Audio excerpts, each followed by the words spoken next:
Nope.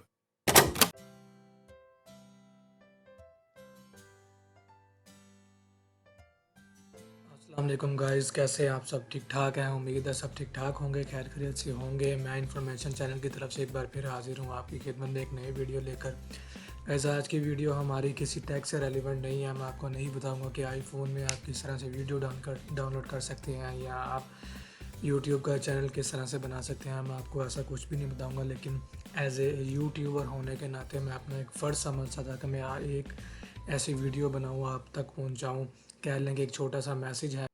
जी हाँ, तो चलते हैं वीडियो की तरफ। कोरोना वायरस से तो गाइज़ आप बखूबी वाकिफ़ होंगे ही, क्योंकि चाइना से ये बीमारी फैली थी और पूरी दुनिया में फैल गई है। पाकिस्तान में भी पूरी दुनिया में बहुत ज़्यादा हलाकतें हो गई हैं इस बीमारी से। खबरें आ रही हैं वो चाइना से ये आ रही हैं कि कोरोना वायरस के बाद एक और बीमारी जो है वो भी, उसकी भी खबरें आ रही हैं, जिसका नाम हंटा वायरस है। हंटा, जी हाँ, हंटा वायरस है और ये चूहों से फैलने वाली बीमारी है।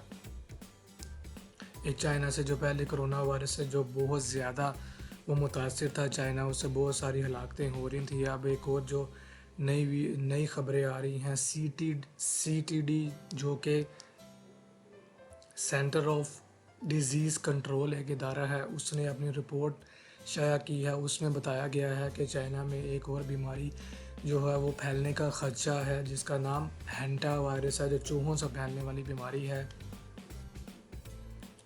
जी हाँ, तो जैसा आप अपनी स्क्रीन पर देख सकते हैं, न्यूयॉर्क पोस्ट जो कि एक अमेरिका की खबर एजेंसी है, उन्होंने अपनी वेबसाइट पे इसके बारे में बताया है कि ये चाइना में जो बीमारी है, इससे एक शख्स की हलाकत भी हुई है, जो कि एक बस में सफ़र कर रहा था, उसकी हलाकत हुई है।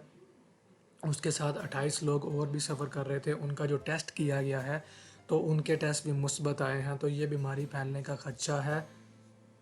ये बीमारी मैं आपको बताता हूँ कि किस तरह से फैलती है, क्या इसकी वजूहात हैं और इसमें क्या इसकी अलामात हैं। सबसे पहले तो आपको बताता हूँ ये बीमारी किस तरह से फैलती है।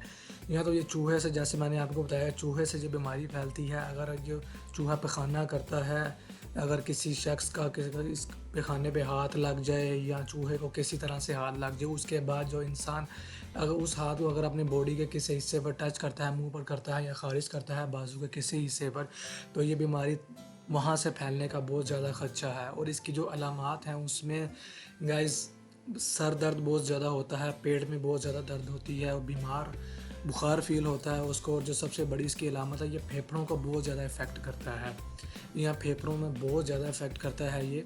लेकिन इस वीडियो के बारे में बहुत ज़्यादा अफवाहें फैल रही हैं, बहुत ज़्यादा इसको उछाला जा रहा है। लेकिन CDC जो कि एक, मैंने जैसा कि आपको पहले बताया कि हेल्थ का एक इदारा है, डिज़ीज़ कंट्रोल करने का जो इदारा है, उसके मुताबिक ये एक बहुत ज़्यादा कोरोना जैसी ख़तरनाक एक बीमारी तो नहीं है, लेकिन ये बन सकती है अगर ये बहुत ज़्यादा इस पर लापरवाही की गई। लेकिन ये बहुत पुरानी बीमारी है, ये कोई नई बीमारी नहीं है, लेकिन इसके बारे में बहुत ज़्यादा अफवाहें फैलाई जा रही हैं, बहुत ज़्यादा बढ़ा चढ़ा कर बताया जा रहा है। तो जो लोग ये इस तरह की हरकतें कर रहे हैं, तो उनसे रिक्वेस्ट ये है कि खुदा का खौफ करें। आगे लोग बहुत ज़्यादा परेशान हैं कोरोना वायरस से। बस अल्लाह पाक से दुआ है कि अल्लाह पाक कोई रहम करम वाले मामलात कर दें हमारे साथ। तो आज तक के लिए इसकी यही इन्फॉर्मेशन थी, तो मैंने कहा आपसे शेयर कर दूं। लेकिन गाइस, कोरोना वायरस भी जिस तरह के बहुत ज़्यादा फैला हुआ है, आपको पता ही है। तो एक छोटा सा मैसेज है उसके लिए भी, आपके लिए, कि आपकी मेहरबानी बिला वजह घर से बाहर ना निकलें। कोई खाने पीने की चीज़ें बहुत ज़रूरी हो फिर निकलें, लेकिन जब बाहर आप निकलें तो मास्क का इस्तेमाल ज़रूर करें। अगर हो सकता है तो ग्लव्स भी पहन लें हाथों पे। बिला वजह घर से बाहर ना निकलें, क्योंकि खुदा ना खास्ता अगर बीमारी आपको लगती है, ये बेहतियाती आप करते हैं, तो ये आपके साथ साथ आपकी फैमिली और बहुत सारे लोगों को इसमें मुब्तला कर दें। तो घर से बाहर बिला वजह ना निकलें और हाथ अपने हैंड सैनिटाइज़र से ज़रूर धोएं। अगर हैंड सैनिटाइज़र कोई नहीं है तो कोई मसला नहीं है, साबुन से हाथ धोएं, लेकिन हाथ ज़रूर धोएं। और जो आपको एहतियात बताई हैं वो एहतियात करें। बाकी अल्लाह पाक से दुआ है हमारी कि अल्लाह पाक रहम करम वाले कोई मामला तो हमारे साथ कर दें। तो गाइज़, आज के लिए इतना ही था। अगर आपको वीडियो हमारी अच्छी लगी हो तो बराए मेहरबानी इस वीडियो को सवाब की नीयत से शेयर ज़रूर कीजिएगा और लाइक ज़रूर कीजिएगा। कमेंट सेक्शन में अपनी राय से आगाह ज़रूर करें और चैनल को हमारे सब्सक्राइब करें। इंशाल्लाह मिलते हैं अगली वीडियो में, एक इंटरेस्टिंग वीडियो लेकर आऊँगा आपके लिए। अपना बहुत सारा ख्याल रखिएगा, तब तक के लिए अल्लाह हाफिज़।